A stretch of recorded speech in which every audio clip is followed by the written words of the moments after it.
Petrol pump पर गए, गाड़ी में पेट्रोल भरवाया और आगे निकल गए। लेकिन जिस पेट्रोल को आपने खरीदा उसमें अब केवल पेट्रोल नहीं, उसमें लगभग 20% एथेनॉल और 80% पेट्रोल है। यह एथेनॉल ब्लेंडेड पेट्रोल और E20 पेट्रोल जो अब इंडिया में स्टैंडर्ड है। सरकार कहती है कि इससे क्रूड ऑयल का इंपोर्ट घटा है और आगे और भी घटेगा। किसानों की फसल को एक नया मार्केट मिलेगा, फॉरेन करेंसी बचेगी।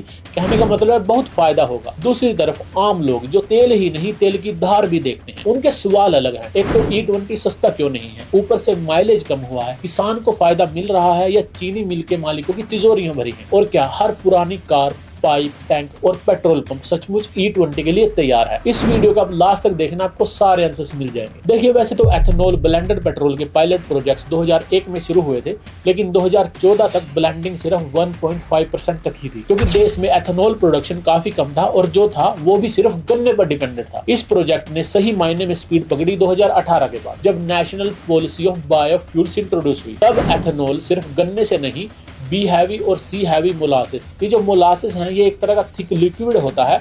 जब गन्ने से चीनी बनती है तभी एज ए बायो प्रोडक्ट बनता है। इसके अलावा मक्का, खराब अनाज और चावल, इन सब से एथेनॉल बनना शुरू हुआ। इस एक फैसले ने सब कुछ बदल दिया। इसके अलावा गवर्नमेंट ने एथेनॉल पर GST भी 18 से 5% किया। एथेनॉल प्रोडक्शन बढ़ाने के लिए लोन और इंटरेस्ट पर भी छूट दी। इसके बाद एथेनॉल ब्लेंडिंग 2020-21 में 8%, 22 में 10%, 23 में 12%, 24 में 14% और नवंबर 2025 में 20%। जो टारगेट 2030 का था वो 5 साल पहले पूरा हुआ। 11 साल में 1.5% से 20%, 13 गुना की छलांग। सरकार का कहना है कि ये कोई जल्दबाजी नहीं थी, हमने ब्राजील के 50 साल के अनुभव से सीखा और गवर्नेंस बेहतर की। सरकार बार बार ब्राजील का एग्जाम्पल देती है, लेकिन बहुत सी बातें छोड़ देती है। ब्राजील और भारत के E20 मॉडल में जमीन आसमान का फर्क है और सरकार इस फर्क के बारे में बिल्कुल चुप है। ब्राजील ने एथेनॉल ब्लेंडिंग 1970 के ऑयल शॉक के बाद शुरू की, लेकिन ब्राजील ने 3 ऐसे काम किए जो भारत ने नहीं किए। पहला है फ्लेक्स फ्यूल। 2003 में ब्राजील ने फ्लेक्स फ्यूल गाड़ियां लॉन्च की, ऐसी गाड़ियां जो कोई भी ब्लेंडेड फ्यूल पी सकती है। E20, E27, E85 और E100 यानी 100% एथेनॉल। आप कुछ भी डालो। आज ब्राजील की लगभग सभी गाड़ियां फ्लेक्स फ्यूल है और भारत में फ्लेक्स फ्यूल का नाम भी नहीं। दूसरा है ऑप्शन।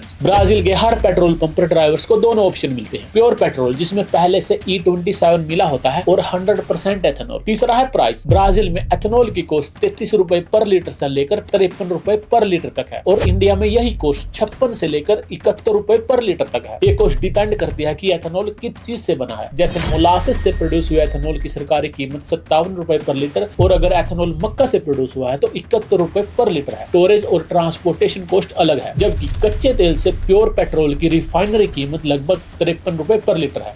सरकार 53 रुपए पर लीटर पेट्रोल में 71 रुपए पर लीटर एथेनॉल मिलाकर बेच रही है। पेट्रोलियम मिनिस्ट्री ने खुद NDTV को बताया है कि जब क्रूड ऑयल $70 पर बैरल के आसपास है तब E20 बनाने में प्योर पेट्रोल से ज्यादा लागत आती है। यहाँ एक कहावत फिर बैठती है, ऊंची दुकान फीका पकवान। सरकार के दावे बहुत ऊंचे हैं, लेकिन जमीनी हकीकत महंगा एथेनॉल दूसरा कोई ऑप्शन नहीं और घटता माइलेज। जबकि ब्राजील 53 रुपए पर लीटर वाला एथेनॉल यूज करता है। यह हुई ब्राजील की बात। दूसरी तरफ भारत ने क्या किया? नीति आयोग की 2021 की रिपोर्ट जो पूरे E20 रोड मैप की नींव है वो सिर्फ 75 दिनों में तैयार की गई है। 75 दिनों में उन्होंने तय कर लिया कि 2030 का टारगेट 2025 में कर देंगे। लेकिन जिसने अभी 6 महीने पहले या 1 साल पहले नई E10 कंपैटिबल गाड़ी खरीदी है उसका क्या? अब उसको ना तो मार्केट में कार की वैल्यू मिलेगी और ऊपर से E20 ब्लेंडेड फ्यूल में उसका माइलेज भी गिरेगा। एथेनॉल की कैलोरीफिक वैल्यू और एनर्जी डेंसिटी पेट्रोल से कम होती है, तो एथेनॉल कम एनर्जी प्रोड्यूस करता है जिससे माइलेज कम होता है। सरकार ने खुद माना है कि माइलेज में कमी आ सकती है। कार कंपनियां भी 7 से 8% माइलेज कम होने को मानती हैं, लेकिन जमीनी हकीकत क्या है? सितंबर 2025 में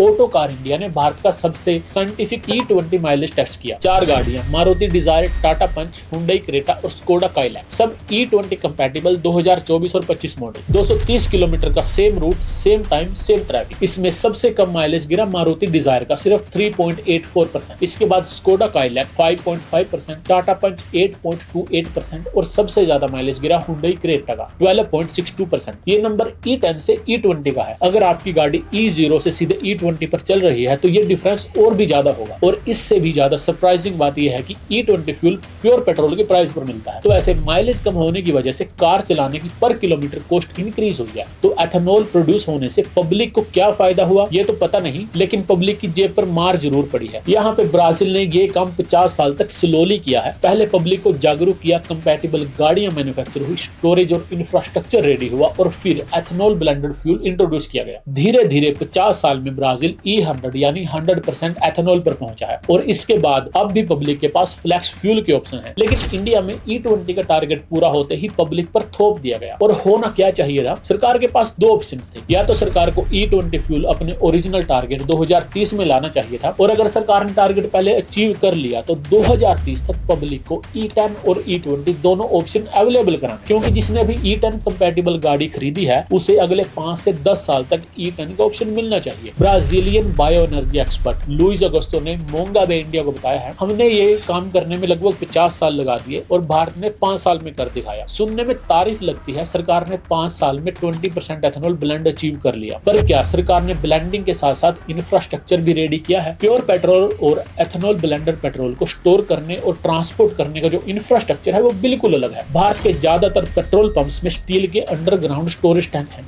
जो E20 कंपैटिबल नहीं। देखिए, एथेनॉल में हाइग्रोस्कोपिक प्रॉपर्टीज होती हैं, यानी ये हवा से नमी सोखता है, लेकिन असली जोखिम टैंक वेंट से humid air, condensation, flood water और अंडरग्राउंड टैंक में लीकेज से होता है। जब E20 में पानी की मात्रा 0.5% से ज्यादा होती है तब फेज सेपरेशन शुरू होता है।